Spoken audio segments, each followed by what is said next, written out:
Hi everyone and welcome back to Splash Page. I'm Sean and as always I'm joined by Andrew, and today we're going to be going over an abandoned plot line from the comic that the show has ignored and probably will continue to ignore. But the reason why it's so interesting is because it's actually the first page of the first issue. Yeah. And not seeing that as kind of the opening immediately sent alarms off in my head that they'd be veering away from the books.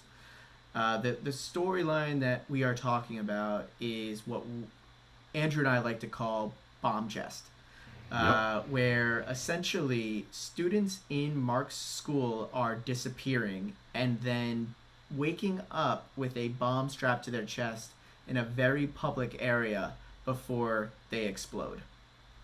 Yeah, this was an intense, and this was the cover of issue 4, and it just disappeared from the show so far, at least. Probably for good.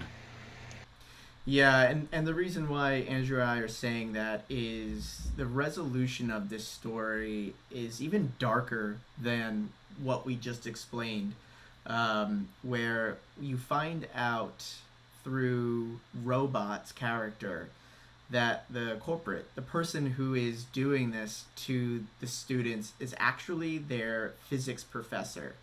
Yeah.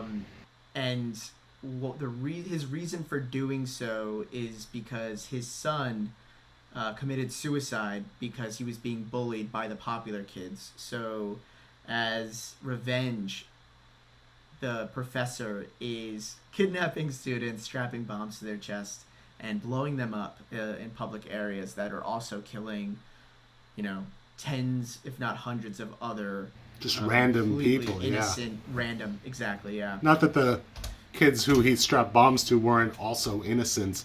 He was literally trying to get revenge on an idea by blowing it up with a bomb. It's a very strange storyline. And I've noticed a lot of the cartoon fixes some of the plot holes that the book had, or at least changes them a little bit to make them slightly more believable.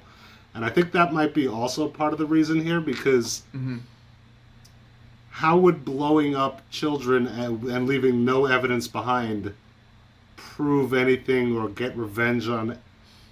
It's hard to get revenge when no one knows what you're trying to get revenge on. Well, yeah, that, and how does he drop these students off in these public places? Yeah, they never covered that. Does he just walk over there and put them down? In that case, there's going to be hundreds of spectators to see who did that. And yeah, I just think you want to stay as far away as possible from anything exploding in schools and That's true. Teachers being bad guys. I just don't think it's grounds we want to play in. I think it's certainly something that if it was in a live action version, wouldn't even have been on the desk, never mind the floor. But just because you can suspend belief a little bit more when it's animation, maybe this is the one storyline that pushed it a little too far, because the rest of the storylines have seemed to be pulled pretty closely from the comics, which is great. I personally don't think it's a big miss. It's a early storyline that Mark solves and basically straps a bomb to the professor, flies him to the North Pole, and just throws him in the air, and he explodes in the air, and that's kind of the end of that. So all in all, I think it's a fine change, a smart change. Anything that you think would have been better based on its inclusion, Andrew? Not really. The only thing I can think of is and I'm sure they'll figure out how to pull this idea in, because there's so many cool little superhero ideas that Kirkman's come up with over the run of this book. But there was a conversation between Mark and Eve about Eve saying, aren't these bombings terrible? And Mark's like, I've been trying not to think about it. I'm not a detective. I'm better at punching stuff in the face. If there's a monster there to punch, I'll punch it, but I'm not going to think about things and figure it out. And that strange little dichotomy of superhero-ness of I'm the guy that punches, or I'm the guy that tries to solve the crime. So, yeah, right. It's not a big bad, so I can't just fly and hit him. I'm not Batman. And I'm sure I'm sure they'll get that idea in somewhere with Omni-man teaching it to Mark, because that seems to be the way they're going with this show. When you have J.K. Simmons, you don't get rid of him so quick. You let him do all the work.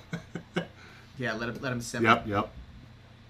Awesome. Well, thanks everyone. We appreciate you coming in, watching this video, and let us know if there are any other storylines that you would have liked to see from the comics that haven't been pulled in yet. Yeah. I'm Sean, that's Andrew. Thanks so much. All right. Talk to you guys soon.